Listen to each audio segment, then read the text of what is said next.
It has been a hectic week here at Real Stories, Real Problems. So we decided to be whisked away to Fantasy Island, where we learned that getting what you want isn't always a good thing, and that Kenny Rogers was right. You gotta know when to hold 'em and know when to fold 'em.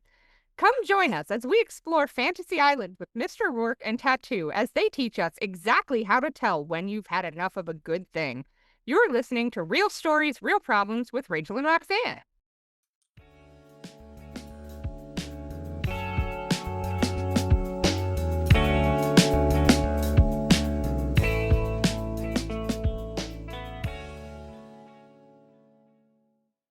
Hi, Rachel. How are you doing today? Good, how are you, Roxanne? I am so excited to be doing this. I love it when we do TV episodes. I think our listeners love it.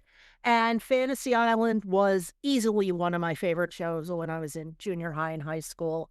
I've seen all the episodes multiple times, and this was your first time. Yes, I have never seen an episode of this show before. This was the very first episode I ever saw. This one was season 1, episode 6, Mr. Irresistible and Bet a Million.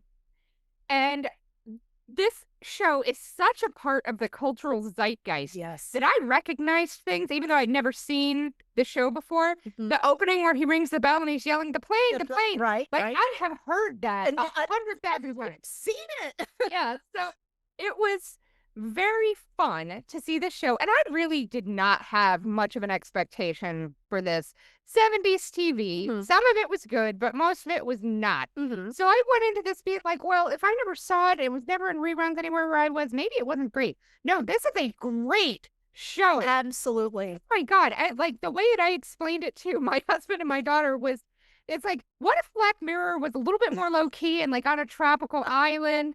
You know, they're not ripping your soul out of your chest and showing it to you before you die like Black Mirror does. But very similar, like, oh, there's more to this story than you're expecting, and it's going to take twists and turns. And like, it was so good. And it was so fun and tropical. And like, it's one of those escapist fantasy shows Yes. that And that's why it was so popular. There was nothing else like it on TV in the late 70s. Most of this TV in the late 70s was either buddy cop shows, procedurals, or empty-headed sitcoms like Three's Company. There was nothing like this. And you're right when you compare it to Black Mirror, except that with Fantasy Island, it's always going to be okay at the end. Yes. we actually had a whole conversation earlier where I think, based on my one episode, I may change my mind when I go back and watch more of it. But I got the feeling that Ricardo Montalban in this show was like a god. He had incredible power, and I got the feeling that he was pulling strings behind the scenes, and this was not as simple as it appeared at face value. And I'll go into why as we talk Right. about the And you'd be right, I think, because how Mr. Roarke does what he does is the black box. We're not supposed to question it or be like, okay, he's magical, he's got these resources, he's got power. And Ricardo Montalban himself on the Dick Cavett show, of all places, said that his theory, and because he didn't know any more than we do, his theory was that Mr. Roarke is actually a fallen angel who was kicked out of heaven for the sin of pride. And for him, Fantasy Island is actually a purgatory where he has to grant everyone else's wishes because in the entire run of the show, he is not allowed to have a fantasy for himself. Does Tattoo ever get to have a fantasy? He does. On his birthday, he gets to have a Mr. Roarke says, well, what do you want? Because Mr. Roarke can provide anything, and what does Tattoo need? He doesn't have any need for money or anything, And so he tells him, I would like a fantasy of my own. And Mr. Roarke's like, okay, let's do it. So yeah, he gets, and it's a cute episode. You need to watch that one. Yeah. So that's what's going on because, Mr. Roarke is a very mysterious character. We don't know how old the character is. Ricardo Montalban appeared to be in his late 50s, but there's mention in other episodes of him having known Cleopatra, Helen of Troy, which also helped Ricardo Montalban come up with, okay, he's immortal, or, So that's the going theory on Mr. Roarke. Yeah, and so this episode was so fun. It's broken into 2 parts. Right, and they all are. There's always 2 fantasies going on, and they switch back and forth between them. And in the first one is a man named Chuck Huffman who shows up and he apparently won a contest to be on Fantasy Island. And his fantasy is to be irresistible to women. And the casting for this was great because he was not a bad looking dude, but he was not gorgeous. No. And so I can see where somebody in that position wearing the most 70s yellow leisure suit you've ever seen. The wide lapels and the bell bottom. Yeah, like he was dressed like a 1970s costume party. Yeah, but busking. We could do that. wait, yes. Going back to last week. Okay. But so he shows up and his goal is he has this fiance at home. They've been together for 6 years, but she's like very, let's do a crossword puzzle and watch Lawrence Welk or listen to Lawrence Welk. I'm about Lawrence Welk. I don't know what her deal is. She's just kind of like normal and boring, and he has never had this ladies' man time of his life where he was like had all these options. And so he really he wants to try that before he marries his fiance. And so Ricardo Montalban is like, okay. And he puts together this like cologne. Right.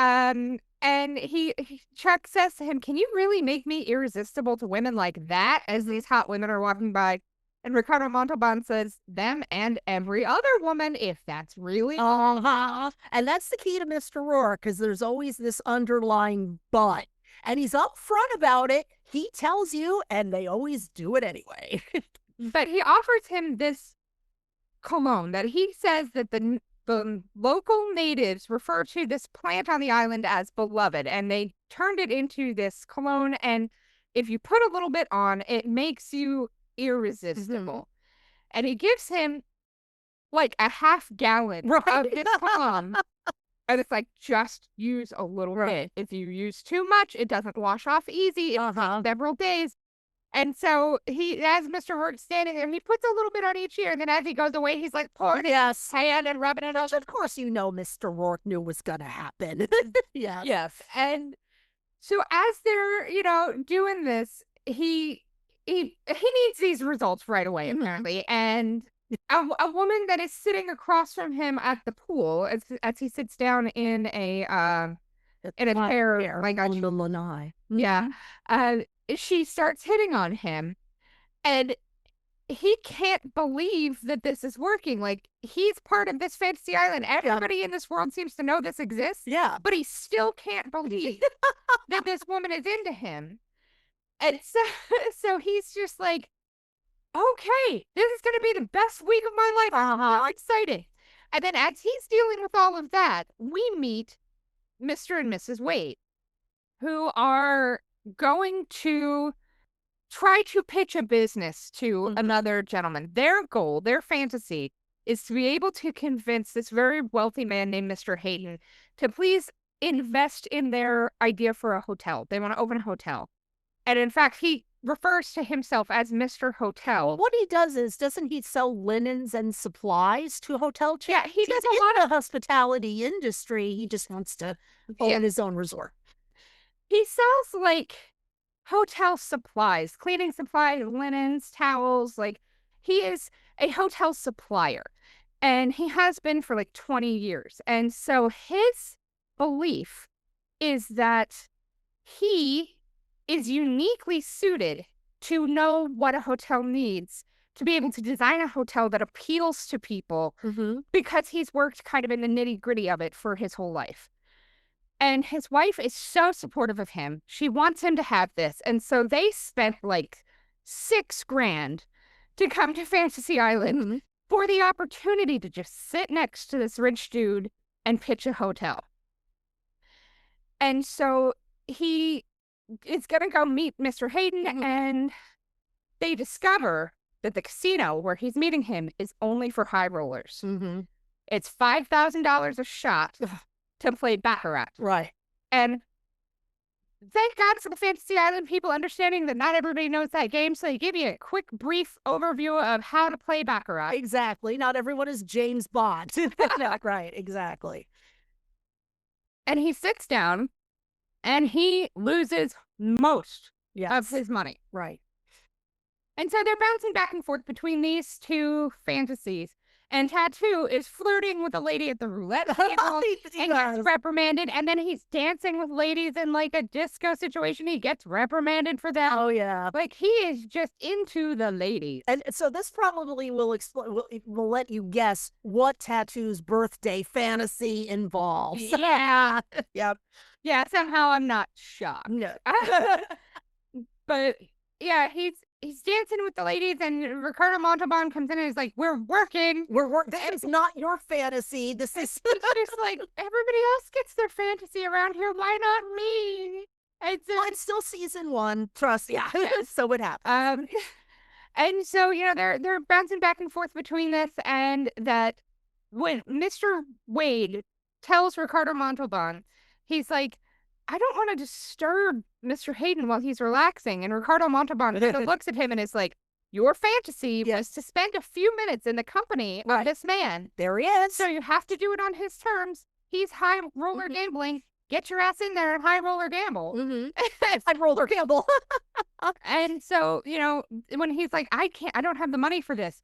Tattoo comes in with a list of, this is the equity you have in your home, and this is what your car is worth. And so based on these things, we're going to extend you a line of credit of $40,000. And Mr. Wade is like in his panic, and he can't say, "I can't risk everything I own." And Ricardo Montalban looks at him and says, "You can risk it only if you believe enough in the dream that you carry around with you, because this man carries an attaché case filled with designs and like all of this stuff for this hotel, his pitch that he wants to make. Apparently carries this with him everywhere." I guess. He was never without it. So. But so now he is in it. Now he has to commit to, did I really want this? And he has to do it. Right.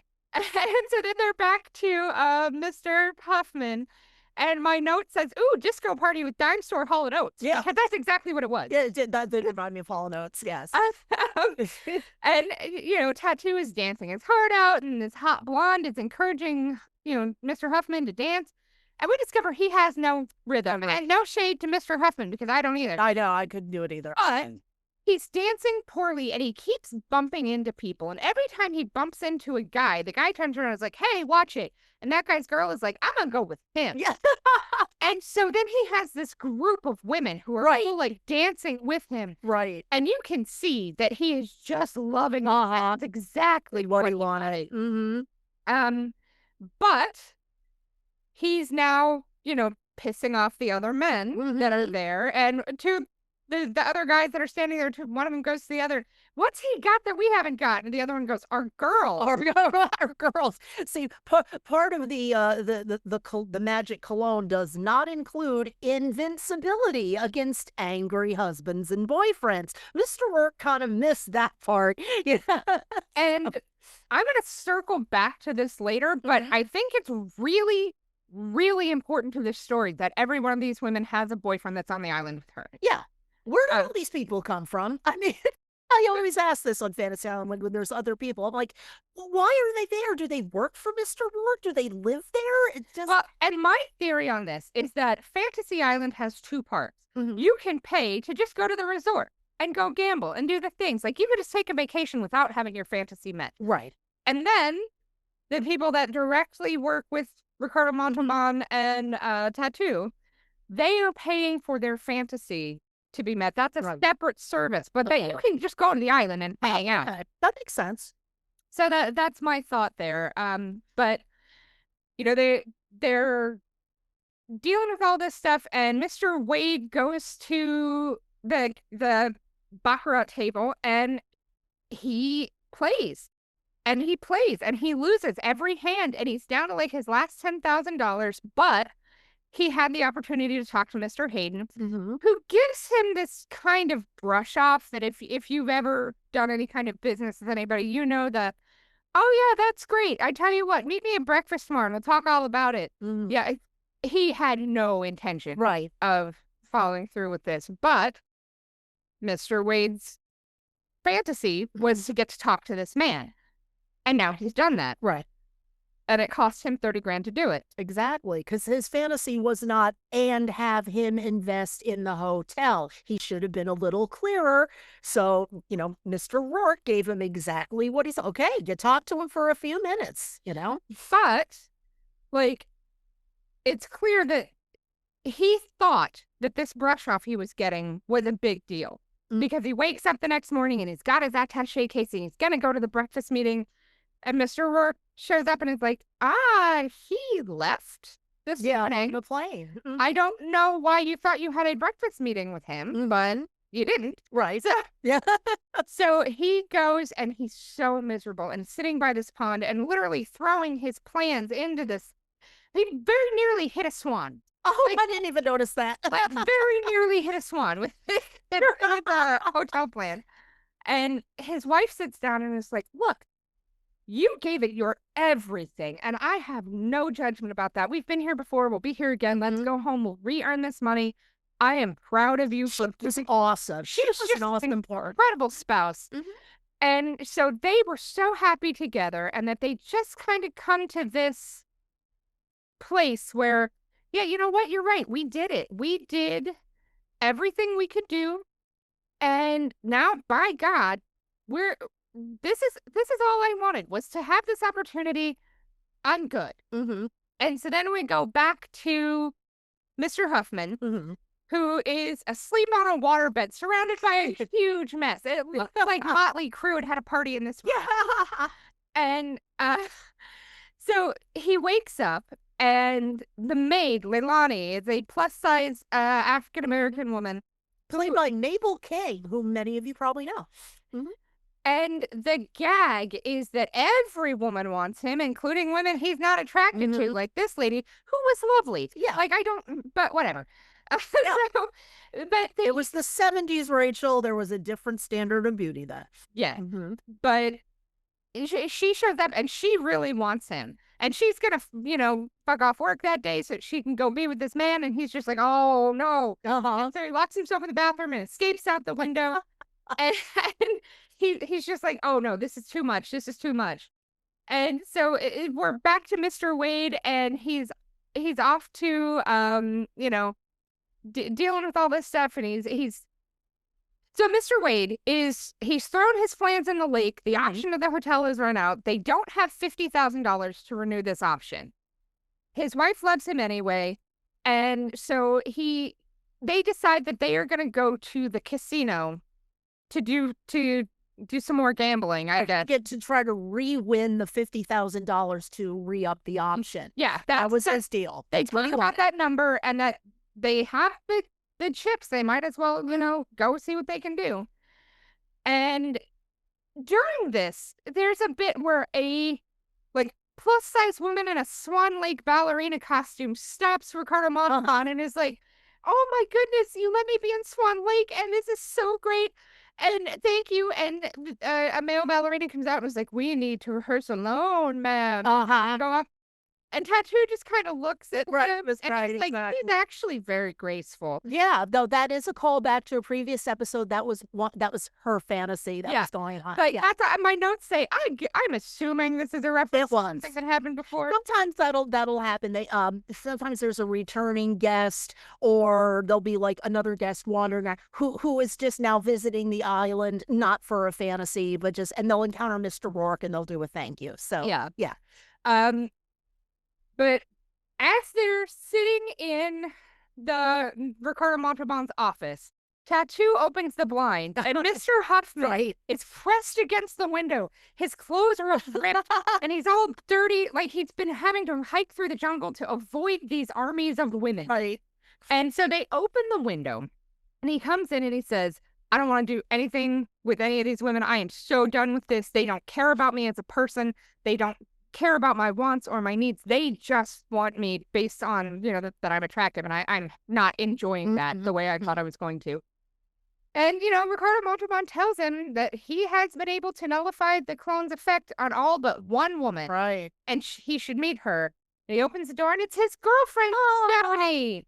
And she says, he looks tired and like he hasn't eaten a decent meal, and she's so happy to see him. And so her first, words when she runs into him is, I'm concerned for you. Let's take care of your needs. Let's do and you can see the look on his face. So fucking finally, somebody loves me for me. And, it's like, I would not let my fiance go off the fantasy island by himself. Oh, no, no, no, no. Yeah, like honestly, I would not have a problem with it. Oh, really? I trust my husband that if he wanted to go have a fantasy, it would be safe and fidelity would not be an issue. But Your husband, yeah, it would be a pretty safe fantasy. yeah, Yeah. I mean, honestly, if my husband had a fantasy, I imagine he would be like starring in movies. Oh, yeah. Oh, Fantasy. absolutely. Oh, yes. It would be theater. Absolutely. Uh, Yep.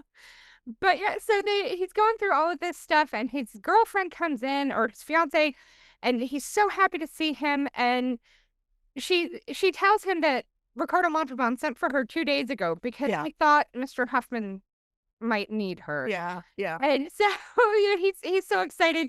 We're back at the casino. We're watching the Wades play baccarat again, Uh-huh. and he bets everything. And he gets dealt a natural 9, which is a winning hand in baccarat. Mm-hmm. And then he wins again, and then he wins again, and he keeps doubling his money, and he's letting everything ride. And at this point, I got my fingers in my hair, Oh, yes. and I'm like, please, the $50,000, and you Yeah. take it, set it aside. Right. Don't bet everything else. Gamble everything Go else. ahead and play. Like, But set aside the money that you needed when you came here. mm-hmm. Does he do that? No. He gets to a point where he's been letting it ride. He's got more than $1 million on the table. He has, bankrupted the house. He's got every chip that they have, Mm-hmm. and he's not done. He wants more. And so Ricardo Montalban comes in and says, okay, the only other thing that I can offer you is the ownership of Fantasy Island itself. And he's like, yeah, it's fine. Give me cards. And he's like, all right, well, I'm going to deal it myself. Which is where he should have reconsidered. I have my hands in my hair too, and I'm like, listen to Mr. Roarke, for the love of God. But no, he decided to keep going because of course he did. And it's just this, I need more than $1 million in the 70s. Yeah. He started with, I need 50 grand. And he ended up with more than $1 million and was like, no, it has to be more. This is the Kenny Rogers reference from the opening. Yes. Oh, that was nicely done, by the way. But he bets, and then he loses because Ricardo Montalban is not an idiot. He's the Mr. God who has control of things. Exactly. And so he bankrupts Mr. Wade, who is left with nothing. Because he did not set aside the 50 grand from the beginning. He just kept betting everything, and it left with nothing. And so now Mr. Huffman is running across the island with Stephanie, and he, runs up to Ricardo Montalban as he's standing outside of his office, and he's like, we're going to go get married as soon as the plane lands on the mainland. We're getting married right now. Oh, and his girlfriend looks at him and is like, oh, I left my purse. Will you go back and go get it? And so Mr. Huffman goes, and she turns to Ricardo Montalban and is like, thank you for this. Did you tell him that the contest was fake? And he says, no, I did not tell him. And she goes, good. I would be so upset if he found out that I paid for this. Right. And from her perspective, I 100% get it, that if she wants to marry this man, she does not want a midlife crisis in 10 years where he's like, oh, what could have been? I'm right. Exactly. He wants him to know what he wanted, what he had, and what he has, and the value of it before they get married. 10 out of 10. Brilliant, Stephanie. You did it. Yes. You did great work. And so we have this twist. This was the Black Mirror part of it, where it was like it's not what you thought. Right. A lot of episodes are like that. And so then they run off, and they are, I assume, getting married within about 20 minutes of this conversation. And, Ricardo Montalban takes the cologne back from Tattoo, who has stolen it. Yes. Pocket. Yeah. And it's like, it was only ever scented water. Not going to work for it. Does not. It's not going to do anything for you. This was his fantasy. This was the tool by which we granted his fantasy, but it's not a magical cologne. Right. And so as they're, leaving, Mr. Wade and his wife show up, and they are really happy for people who have lost everything. Yeah, oddly chipper. Yeah, very, very chipper. And they're just like, you know what? We're gonna do it. It may not be now, it may not, but we're gonna take care of it. And as they're standing there, Mr. Wade starts pitching to Right. Paramonopon. He's like, your towels are not what I expected them to be. They're kind of frayed. If you were looking to replace your Right. I sell I those. can hook you up with the towels. And so then Ricardo Montalban says, "Oh, by the way," and he pulls an envelope out of his jacket and he's like, "Mr. Hayden, the rich guy that you wanted to talk to in the beginning, he actually left you a cashier's check and says he's very excited about investing in this hotel with you." And you could see on Ricardo Montalban's face, this man is an incredible actor, Oh, yeah. that he was doing I gave you the opportunity to fund this all on your own. Right. You're stupid. So Right. now I have to Fucking it up. I had to Right. maneuver things in the Right. background and make this man do a thing he does not want to do Right. to fund your hotel to make your fantasy work. Yeah, Dick, you should have just taken the $1 million. But no. But yeah, so they leave and they have the investment in their hotel. They're going to get the thing that they wanted. And Mr. Huffman got to be, irresistible to women and found out it's not everything he thought it was going to be. And so he got his fantasy met. And Stephanie got her fantasy met because now her future husband is not going to leave thinking he could do better in 5 years or 10 years or whatever. And what's funny about Mr. Hayden is I keep imagining, like, Mr. Roarke obviously had to contact him in the real world and say, like, okay, listen, I know you don't know me. Well, okay, of course they knew who he was. Like, can you please come to Fantasy Island because I have this client and his fantasy involves you. I think that would freak me out a little bit. And then to get the second call, okay, look, the guy screwed up, and now I need a cashier's check for $47,000. Well, and I am certain he was like, "I'm going to write you a check for $100,000. I'm sure, yes. Write him a check for $47,000. Right. Yeah. Then you're going to take the rest of this and invest it in that hotel, and it can be your investment. I'm not asking I'm for not that, involved in this. but that's mine to use his money for. Like I can see exactly what he would have done in that situation.